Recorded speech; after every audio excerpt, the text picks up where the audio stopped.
3, 2, 1, go!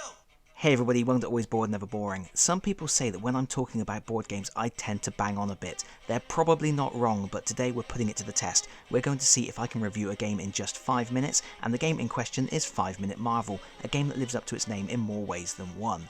This is a 2018 re-implementation of the game 5 Minute Dungeon with a superhero theme. I have to be honest, I'm a bit burned out on superheroes right now. I'm so far behind with the MCU, I just don't think I have the strength to bother trying to catch up, no matter how much I want to get value for money out of my Disney Plus subscription. But regardless, it's always nice to see some of your favourite Marvel characters turning up in a game. And Squirrel Girl. If you've never played a 5-minute game before, it's incredibly simple. You and up to 4 friends take on the role of heroes, selecting from Black Widow, Hulk, Rocket with Groot, Captain America, Medusa, Ms. Marvel, Iron Man, Spider-Man, Spider-Gwen and Squirrel Girl. You are fighting against a number of villains of progressing difficulty: Green Goblin, MODOK, Red Skull, Ultron, Loki and Thanos, but before you get to them you have to battle through a deck of cards called the Mission Deck, containing enemies and crises. How do you do that? I hear you cry. So stop doing that, I'm on a timer here. Each hero has a hand of cards drawn from a large set of resource cards. These cards show symbols for fist, tech, shield, energy and jump. To play the game, you simply start turning cards from the mission deck. Each of these cards shows a combination of symbols. To defeat the card, you play cards that match the symbols. All the players can play cards and they can all play together in any order. As soon as you have, as a team, played enough cards to match all the symbols, you flip the next mission card and everybody draws up to their hand size. Get all through the mission deck and you face the final boss, who has more symbols to match and will take more cards. But the real enemy here isn't the villain you are facing, it's time.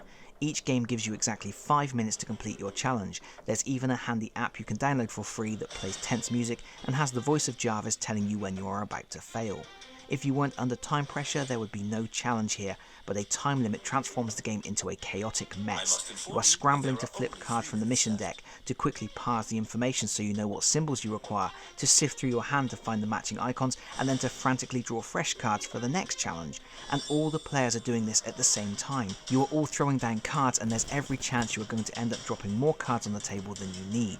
That's a problem in its own right, because once a card hits the table, you can't take it back into your hand, and if everybody runs out of cards, you lose. So you have a choice. You throw down cards recklessly, or you try to talk to the other players at the table, but everybody is talking at the same time and the clock is ticking, so everybody starts shouting to be heard, and then people panic and throw cards anyway, but now they've spent more time doing it than if they'd just thrown the cards in the first place. It's utter chaos, and if you live in a house or flat with thin walls, your neighbours probably won't be too happy about the noise. It is incredibly tough to beat the timer, especially on the harder levels, but the game does include a few different ways to help you out. Each hero has a small deck of character-specific cards. When drawing back up to your hand size, you have a choice of drawing the cards from the common resource pool, from your character deck, or a combination of both. The character cards are a bit more powerful, giving you access to special abilities that could one-shot a particular type of enemy, grant access to more cards, or even pause the timer.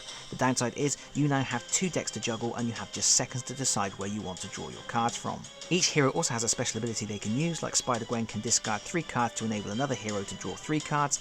These are all really helpful, but they cost cards to use, and if your hero gets injured, you lose access to those abilities until you heal up. You take injuries from certain crisis cards, but you can also choose to injure yourself as a last resort to automatically discard a mission card. And that's it. You scrabble to play the right cards, you work through the mission deck, you defeat the boss, do all that before the timer runs out, and you win. It's very silly, very noisy and a lot of fun, but not surprisingly only in short bursts. It is the ultimate filler, but it's going to outstay its welcome very quickly. It's never going to be the main event of your games night. Best thing about the game is the timer app. It really adds a lot of excitement and tension. The worst thing? Probably that you just don't have time to enjoy all the nice artwork on the cards. Sure, you would probably miss the art if it wasn't there, but on some kind of subconscious level, it's not like you will ever stop to admire it.